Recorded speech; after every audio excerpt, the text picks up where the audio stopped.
Madame, monsieur, bonsoir, bienvenue dans Au Quotidien. À mes côtés ce soir, Laure Gérard. Bonsoir Laure. Bonsoir Enzo, bonsoir à tous.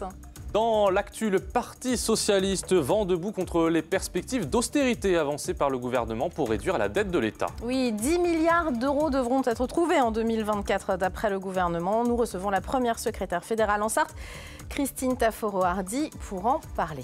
Et en deuxième partie, Laure, du vélo pour cette troisième étape du Pays de la Loire Tour entre le Maine-et-Loire et la Mayenne avec Antoine Besson, notre spécialiste. On le retrouve à partir de 18h45. Tout de suite, place à l'actu du jour.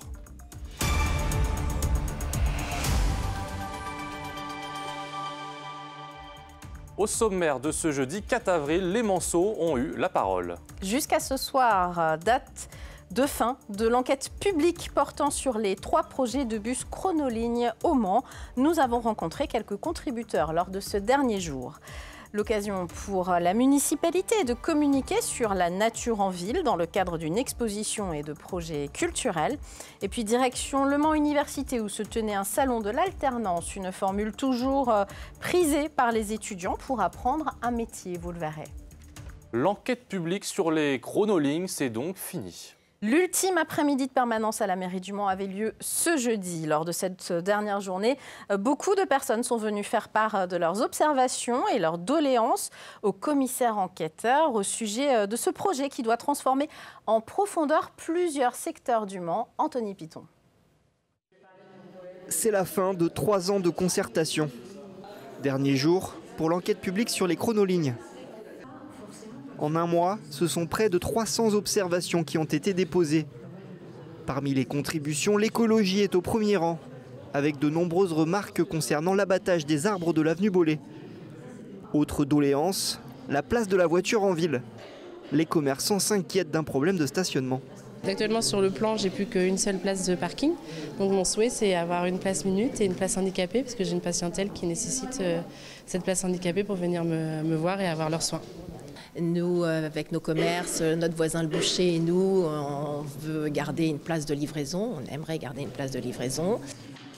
Beaucoup de réserves donc qui s'expriment, mais aussi quelques avis plus positifs. Je pense que ça va favoriser tout simplement une meilleure qualité de vie dans la ville. Et, on pourra marcher pour aller au travail ou prendre le vélo et ce sera plus confortable que d'avoir le bruit des voitures qui résonne dans les oreilles de partout, quoi. Voilà.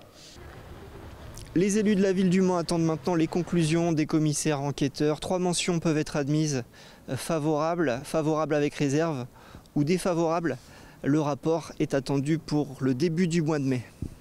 Dernier jour de l'enquête publique donc, et dans le même temps, la municipalité lance le mois de la nature en ville. Hasard du calendrier ou non, c'est à chacun d'en décider. Mais forcément pour le maire et ses adjoints, cette animation est un bon moyen de communiquer dans un contexte parfois tendu. Les chronolignes ont suscité quelques oppositions ces derniers mois au sujet justement des arbres, ceux de l'avenue Bollé par exemple. Alors la ville tente de convaincre avec des ateliers, des conférences gratuites et une exposition visible jusqu'à la fin du mois qu'a vu Enzo Maubert pour nous. Connaître pour mieux comprendre. Le nom choisi pour l'exposition se veut explicite. En quelques panneaux et photos, la ville du Mans explique les enjeux de la biodiversité et de la nature en ville. Une manière de faire de la pédagogie, de communiquer aussi. Elle est là pour faire comprendre d'abord que l'objectif de la ville, c'est de mixer l'urbanisation, la pierre et le végétal. C'est ça l'enjeu. Un mix entre végétal et urbain que la municipalité s'évertue à défendre dans le cadre de son projet Chronoligne, contesté par certains habitants et élus. C'est tout le débat qu'il y a aujourd'hui sur l'avenue Bollé. Il ne s'agit pas d'abattre des arbres pour abattre des arbres. Au contraire, il s'agit d'abattre des arbres parce qu'on sait qu'ils ont une espérance de vie aussi comme tout être vivant et de les transformer pour refaire une avenue avec les nouvelles mobilités et des arbres et de la végétalisation. Et la ville insiste bien, c'est un projet à long terme. Nous avons pris l'engagement de planter 1000 arbres par an pendant 10 ans. Ça fait quand même sur 10 ans 10 000 arbres. Une exposition comme vitrine, ouverte au public, qui marque également la publication de la charte de l'arbre, en gestation depuis 2 ans. L'idée c'est de montrer, de donner à voir, de comprendre aussi quel est le patrimoine de la ville, comment il est composé, comment l'arbre interagit avec la ville, quelles sont ses contraintes de développement, ses contraintes de gestion. Un guide déjà disponible sur Internet et bientôt distribué dans les lieux publics. L'exposition, elle, est visible jusqu'au 4 mai à la Fabrique, boulevard Anatole France. Un petit mois donc pour tenter de convaincre avant le début des grands travaux en ville prévus jusqu'en 2026. Pour trouver une alternance, il suffisait peut-être d'aller à l'université ce jeudi. Oui, parce que l'université du Mans a organisé le salon de l'alternance. Des entreprises sont venues présenter leurs besoins et rencontrer des étudiants intéressés par cette formule. Vous le savez, moitié en cours, moitié en entreprise. Et ils étaient 300 participants. Colin Ancel. Trouver son alternance n'est pas toujours une mince affaire. À l'université du Mans, un deuxième salon y est consacré. L'occasion d'échanger sur les perspectives d'avenir. Moi, mon but plus tard, c'est d'intégrer le master au Mans en informatique et il propose aussi une formation en alternance. Du coup, je viens ici pour pouvoir trouver une entreprise qui pourrait m'accepter pendant les 2 ans de master en alternance. Et le but, c'est de savoir un peu quelle mission il propose exactement. En fait, on n'a pas forcément les contacts qu'il faut sans ça, donc ça permet d'en avoir plus. En face de ces étudiants, 80 entreprises qui procèdent à ces premiers entretiens. Certains recruteurs sont expérimentés, d'autres sont encore en apprentissage. Moi qui suis du coup actuellement en stage, c'est sympa de pouvoir recruter donc des alternants puisque c'est souvent des gens de mon âge et du coup je vais être plus à l'aise avec eux et je vais comprendre en fait leurs besoins. Et ça c'est pas mal pour pouvoir se projeter avec eux. Se projeter, oui, mais aussi travailler sur le présent avec des ateliers pour concevoir un CV, aborder un entretien ou même recevoir des conseils. Ça me tient à cœur d'aider les étudiants à trouver leur alternance puisque c'est très compliqué. Il y a beaucoup d'entreprises sur le marché, on ne sait pas par où commencer parce qu'on n'a pas forcément la posture quand on arrive devant une entreprise pour la première fois. Pour l'Université du Mans aussi, c'est accompagner nos étudiants dans leurs études mais également dans le post-études et les accompagner au plus près de leurs besoins. À l'Université du Mans, l'alternance est proposée dans une 40aine de formations. Cette année, ils étaient près d'1 millier à étudier avec l'apprentissage. En bref, toujours pas de naissance à la maternité du Bailleul. Le pôle santé Sarthe-et-Loire ne peut plus assurer les accouchements depuis juillet dernier, faute de médecins et de personnel. L'établissement indique néanmoins qu'il assure toujours le suivi de grossesse, au moins jusqu'au 8e mois. On parle politique avec notre invitée Christine Tafforo-Hardy, première secrétaire du Parti socialiste en Sarthe. Merci d'être avec nous sur ce plateau. Après les annonces du ministre de l'économie Bruno Le Maire sur la nécessité pour les Français, on va le dire clairement, de se serrer la ceinture, vous vous êtes fendu d'un communiqué vendredi dernier pour dire la dette, le quoi qu'il en coûte, ok, mais ça coûte toujours au même. C'est un petit peu ça l'idée, et ça vous a beaucoup énervé au PS sartois. Oui, ça nous a, pas qu'au PS sartois, mais ça nous a énormément agacé parce qu'on a quand même un gouvernement qui est le plus dépensier de la Ve République, avec 900 milliards d'euros de dépenses, et à côté de ça, on a 140 milliards de dépenses de dette Covid. Donc on voit bien qu'on ne peut pas non plus excuser ce dérapage par la dette Covid. Et puis à un moment donné, il faut aussi, ce gouvernement n'est pas arrivé avant-hier, il est là depuis 2017, donc il devrait avoir une meilleure connaissance de tous les dossiers et d'avoir une meilleure projection quant au budget d'État. Et on s'étonne quand même que cette information était connue depuis cet automne. Et en fait, ça n'a été divulgué que là récemment. Et ça a Est-ce que c'est pas ça d'ailleurs qui vous énerve le plus finalement? Le fait qu'on ait l'impression que cette info a été retenue trop longtemps. C'est encore une fois un manque de considération et de respect. Voilà, pour les citoyens, pour les parlementaires et la commission des finances du Sénat avec notre sénateur sartois Thierry Kozik, qui est donc vice-président de cette commission, sont allés demander un petit peu des informations et pour comprendre comment on avait pu en arriver là. Alors néanmoins, si on veut nuancer, il y a quand même une chute des recettes publiques. Il est vrai que les classes moyennes payent moins d'impôts, il n'y a plus de taxes d'habitation non plus. Tout ne repose pas, j'allais dire, sur nous. Non, mais enfin, la suppression de la taxe d'habitation, c'est un choix politique d'Emmanuel Macron. Donc, il a fait ce choix. Il aurait pu la maintenir. Déjà, ça aurait été peut-être plus simple aussi pour les collectivités territoriales. Et puis, il a fait ce même choix aussi de supprimer dès son arrivée l'ISF, donc l'impôt sur la fortune. Donc, en fait, il a fait des choix où il savait derrière que c'était des recettes en moins et donc de potentielles difficultés. Alors en ligne de mire, il y a aussi des élections importantes, on en parle beaucoup sur LMTV le 9 juin prochain, vous le savez, les élections européennes. La liste Parti Socialiste, Place Publique, emmenée par Raphaël Glucksmann, et je signale qu'il y a un Ligérien dans la liste, le numéro 5 c'est Christophe Clergeau. C'est une liste et une élection qui pourrait vous aider à vous repositionner clairement au niveau national, vous pensez ? Alors là, en fait, on voit l'évolution dans les sondages de cette liste et de la tête de liste, donc Raphaël Glucksmann, parce que c'est vrai que les autres candidats sont un peu moins connus pour le moment. Ça va venir avec cette campagne qui débute tout juste.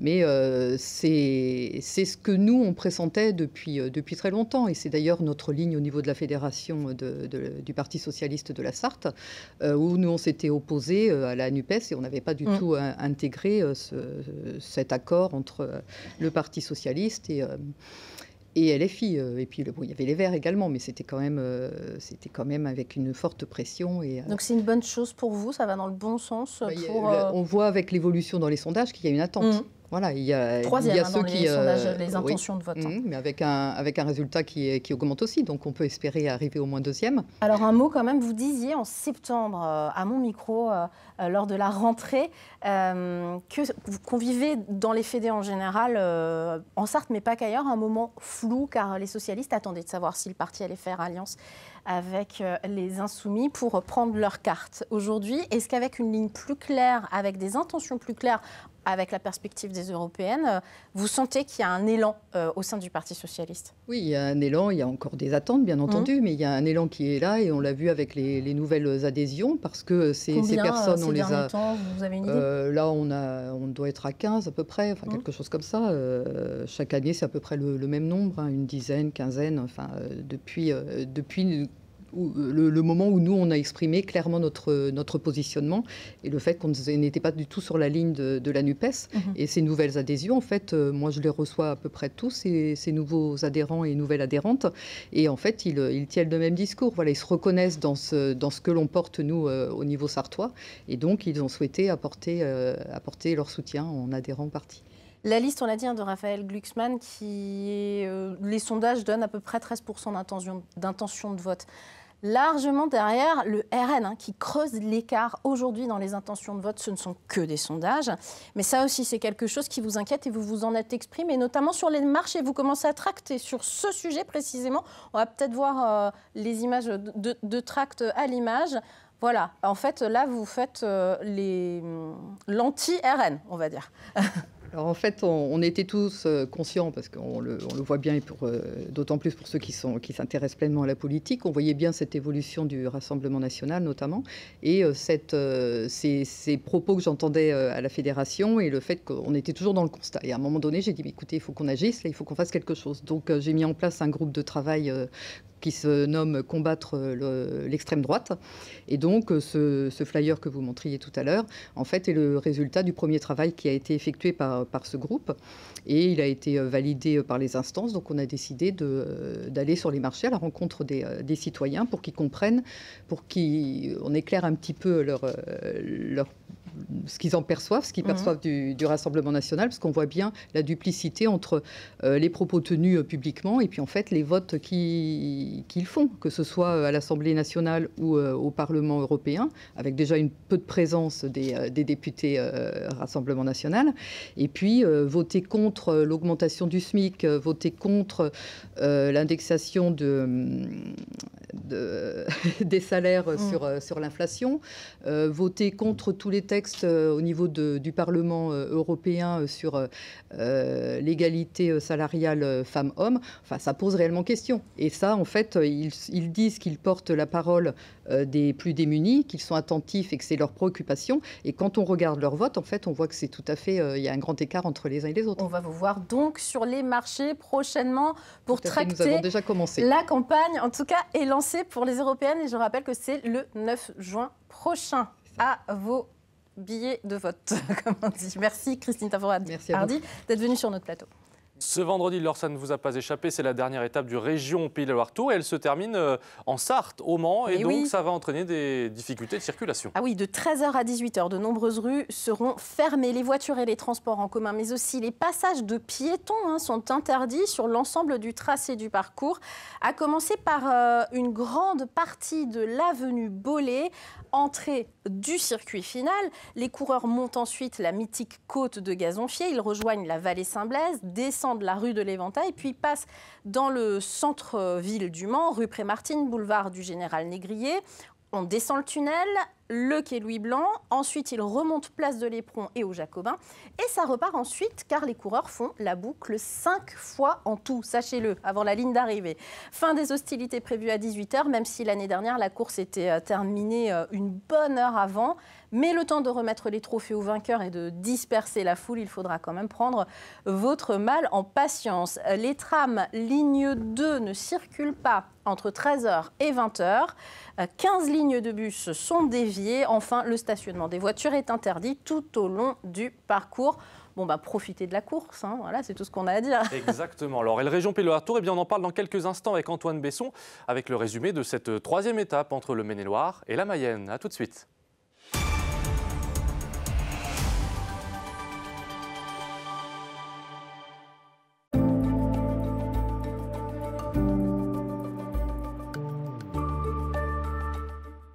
Bonsoir messieurs, dames, ravi de vous retrouver pour ce nouveau bulletin météo. Merci de nous avoir choisis sur LMTV Sarthe pour passer cette soirée ensemble. Alors malheureusement, des conditions météo qui resteront encore assez agitées au cours de votre soirée avec toujours de nombreux nuages, des précipitations qui se feront certains tout petit peu plus rares et les températures qui resteront extrêmement douces pour la saison, comprises entre 15 et 17 degrés, avec 15 degrés pour Alençon, 16 degrés à Mamers ou encore du côté de Sillé-le-Guillaume, idem à Tours, comptez 17 degrés au Mans, la Bazauge, pour Valin, ou encore du côté de Malicorne. Pour la journée de vendredi, au lever du jour, vous le voyez, toujours ces nombreux nuages qui resteront présents dès les premières heures de la matinée. Ça restera assez compliqué malheureusement de voir les rayons du soleil. Côté température, celles-ci évolueront entre 11 et 12 degrés, avec 11 degrés à Vendôme ou encore du côté de Mamers, idem à Tours, pour la Flèche ou encore du côté de Sablé-sur-Sarthe et pour Sillé-le-Guillaume, 12 degrés au Mans, la Bazauge, Pont-Valin ou encore du côté de Blois. Pour la suite de votre journée,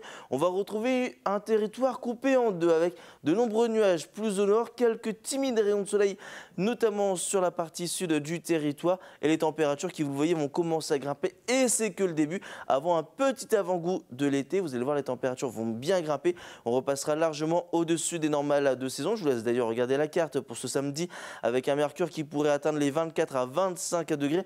Malheureusement, sous la grisaille, encore de nombreux nuages pour la journée de dimanche. Et bien, vous le voyez, le mercure va redescendre, de la pluie également au programme et les températures qui évolueront cette fois-ci entre 15 et 17 degrés. Passez une excellente soirée et je vous dis à très vite pour ce nouveau bulletin météo.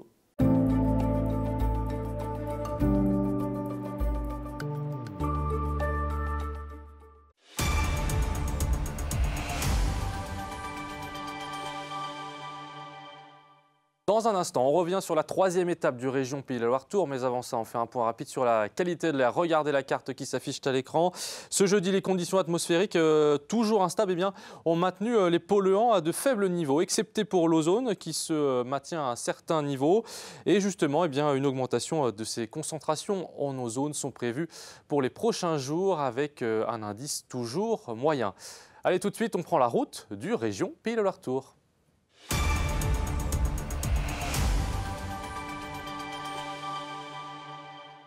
On part sur la route pour cette troisième étape du Région Pays de la Loire Tour avec Antoine Besson, notre expert vélo consultant. Merci d'être avec nous. Antoine, bonjour. On a déjà vécu 2 belles étapes avec vous. Là, aujourd'hui, on était entre le Maine-et-Loire et la Mayenne. Alors. Exactement, Segré en Anjou donc, et direction Château-Gontier, 159 km au programme, 5 coureurs en tête, dont le vainqueur de la dernière étape au Mans l'année dernière, Frédéric Dvernès du NOX, Romain Cardis de Saint-Michel-Mavic-Aubert, Léo Danès, Damien Girard pour les 3 Français et puis un Espagnol, Hugo Aznar. Écart stabilisé pour ces 5 coureurs autour de 3 minutes d'avance sur le reste du peloton, emmené par la formation du leader, Ewan Cosnew, ici avec son maillot jaune pour la formation Arkea BNB Hotel, aidé par quelques équipes de sprinters. Il y avait 3 sprints intermédiaires, 3 possibilités donc de prendre 3 secondes de bonification pour chacun d'eux. Les 3 ont été remportés par Frédéric Dverns, qui se replace à la 5e place du classement général. Belle opération aussi au classement de la montagne pour Damien Girard au sein de cette échappée, qui revient à 3 points du leader Mathis Julien. Et puis dans le final, l'échappée est reprise et on assiste à quelques attaques, notamment de la formation Groupama FDJ, très remonte, comme ici Eddie Lewitus. À chaque fois, c'est Ben Illy, le champion d'Irlande, qui a ramené tout ça parce qu'il voulait que ça se dispute avec un sprint final, notamment pour son sprinter Marine Van den Berg, déjà vainqueur de la première étape. Explication donc entre sprinters, Brian Cocard, le voici, est bien placé, il saute le Marine Van den Berg, et puis il y en a un plein centre en noir, c'est Alberto Dainese pour la formation Tudor, qui vient sauter tout le monde sur la ligne et qui s'impose. Donc première victoire de la saison pour l'Italien de l'équipe Tudor, et ça sera intéressant de suivre ce qu'il va faire demain, même si ça sera dur pour lui. J'adore suivre ça avec vous parce que je comprends beaucoup mieux ce qui se passe quand vous me l'expliquez. Le point sur les classements. Ouais, donc la victoire de l'Italien Alberto Dainese devant Marine Van den Berg. La 3e place, on l'a vu sur cette image d'hélicoptère, elle revient à Sam Bennett. Premier français, c'est Jérémy Lecroc pour la formation Saint-Michel Mavic-Aubert 93. Brian Cocard est 5e, Émilien Jagnard 6e. Et puis Emmanuel Morin vient également prendre une place au sein du top 10 pour la formation ligérienne du CIC Nantes Atlantique. On va faire un point également sur le classement général. Pas de changement. Ewan Cosnew reste le leader du classement général. Mais regardez, au jeu des bonifications, avec la 2e place de l'étape de Van den Berg, eh bien, le néerlandais de la formation IF revient à 1 petite seconde seulement du leader et du maillot jaune, Ewan Cosnew. Attention donc avant la dernière étape. Une petite question, quand vous dites le jeu des bonifications, ça veut dire quoi très concrètement pour l'ignarde que je suis? À la fin de l'étape, on met 10 secondes pour celui qui remporte l'étape. Il gagne 10 secondes en plus de sa victoire au classement général. Le 2e gagne 6 secondes et le 3e gagne 3 secondes. On a tout compris, vous êtes un vrai expert. Les Sartois dans tout ça? Eh bien, on a nos Sartois, évidemment, avec Morné Van Niekerk, 37e, qu'on a eu hier en vidéo, qui a bien placé son sprinter, qui termine 4e aujourd'hui. Célestin Guillon pour l'équipe nordiste Van Rysel, 54e. Le Monceau qui a fini tranquillement pour probablement s'économiser pour l'étape de demain, chez lui, dans sa ville natale. Et puis Alan Rioux, 91e, à 4 minutes 36 quand même du vainqueur du jour. Pourquoi? Parce qu'il a beaucoup travaillé aujourd'hui à l'avant du peloton. On le voit sur ces images. Il a travaillé pour son leader et qui porte le maillot de leader du classement général, le maillot jaune donc. Et il nous a gentiment lui aussi envoyé une vidéo après la course pour nous raconter justement sa journée à l'avant du peloton et nous parler un petit peu de l'étape de demain qui arrive presque chez lui qui réside du côté du Brail-sur-Mérise. L'objectif du jour, c'était pour ma part de contrôler l'échappée, mais de faire en sorte de ne pas être tout seul et d'être soutenu quand même par d'autres équipes, parce que le classement général est encore quand même indécis avec ces fameuses bonifications au cours d'étape ou à l'arrivée. Donc voilà, ça s'est bien passé, aidé par 2 équipes et une entrée sur le circuit avec un écart inférieur à 2 minutes. Et ensuite, je me suis plutôt réservé pour garder du jus pour demain. Ou demain, un circuit d'arrivée au Mans, oui, qui quand même... on a vu que ça faisait mal l'autre jour à Saumur, mais pour moi, il est encore plus dur, avec la fameuse côte de Gazonfier qui est très raide. Et surtout, cette côte fait mal, mais derrière, il y a la côte de la vallée de Saint-Blaise qui arrive vraiment juste derrière Gazonfier. Et le temps de récup est très court, donc c'est là que je pense que ça doit vraiment tirer. Après, j'ai jamais encore couru sur ce circuit final, mais j'ai été le voir et ouais, je pense que c'est un circuit qui sera le juge de paix de ce classement général. On passe à l'image du jour. Antoine, forcément un tour cycliste comme celui-là, ça met toujours en valeur le patrimoine et les châteaux dans une région comme le Maine-et-Loire ou la Mayenne. Ah, évidemment, on a vu encore de belles cartes postales et on voit pas mal de châteaux depuis mardi. Et aujourd'hui, on a pu apprécier le château de Noirieux, situé sur la commune de Biernay-les-Villages, dans le département donc de la Mayenne, à mi-chemin entre Château-Gontier exactement et Sablé-sur-Sarthe. Château classé au monument historique depuis 1990, lui qui a été bâti au XVIIIe siècle. Domaine qui est habité tout au long de l'année, donc on ne peut pas le visiter malheureusement, mais le parc ouvre ses portes au public généralement à la fin de l'été. Pour ce vendredi, on revient en terre sartoise, enfin, pour la ligne d'arrivée. Exactement, l'étape reine donc de ce région Pays de la Loire Tour.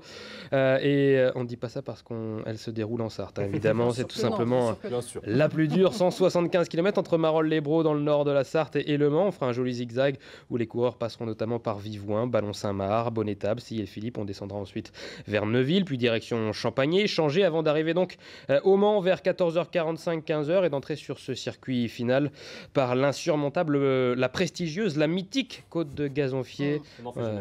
On n'a pas peur des mots, mais c'est évidemment. vraiment mythique, on peut le dire. Côte de Gazonfier à faire 6 fois, comme la côte de la vallée de Saint-Blaise d'ailleurs. Et l'arrivée sera jugée donc en haut du tunnel, le Wilbur Wright, en face de la mairie, aux alentours de 16h, 16h15. Et c'est également diffusé sur la chaîne L'Équipe à partir de 13h20. Absolument, merci de l'avoir dit. On vous retrouve évidemment demain pour ce grand final en terre sartoise. Et merci de nous avoir fait comprendre et apprécier cette étape, Antoine Besson.